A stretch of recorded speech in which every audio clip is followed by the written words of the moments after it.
Ni hindi ya ukungwiri wa muthenya wa atumia thi yothe kuria kaunti ya UASIN GISHU. Ukungwiri uyu uratongoririo ni Mutumia wa MINISTA MUNENE Tessie Mudavadi. Hindi ya ukungwiri uyu mubango uria ukurikanite ta Okoa Malaika ni uraruguririo uria urongoreirie kuguna atumia aria maraheo ciana maternity-ini itiganite. Working in partnership with the Mudavadi Memorial Foundation covers 4 thematic areas: the environment, the elderly, the disabled, and maternal and child care. Have lost a very big percentage of preterm babies due to lack of incubators. And my appeal to the county government and the national government is to make sure that, especially those hospitals that are in the communities, the level 4, the level 2, all those hospitals, they need to be equipped with incubators. We are working together to develop the guidelines nationally because Mama is a champion of not only one county, but Kenya as a whole. Kaunti itiganite ni iragunikire na kuheo incubators cia kuhuthika mathibitari-ini ari hamwe na kaunti cia ELGEYO, MARAKWET, BARINGO, NZOIA na kaunti ya UASIN GISHU. The Okoa Malaika initiative aims to distribute neonatal equipment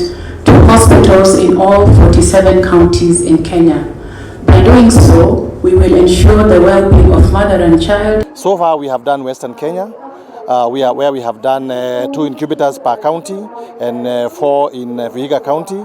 Today we have done 14 incubators. This was a major launch, and we are going to continue donating these incubators to make sure that all mothers, all the expectant mothers, to give them hope. Every baby's life is precious, and it's our collective duty to provide these children with the opportunity to grow and mature. Kuringana na Tessie Mudavadi, arifata gwikirira ugima wa mwiri wa atumia aria maraheo ciana mathibitari-ini niguo kunyihia namba ya ciana na atumia aria marakua hindi ya kugia ciana kumana na mathina matiganite. It is fitting that we come together in this vibrant community to embark an initiative that uplifts and empowers both infants and women, ensuring that every individual has the opportunity to reach their full potential.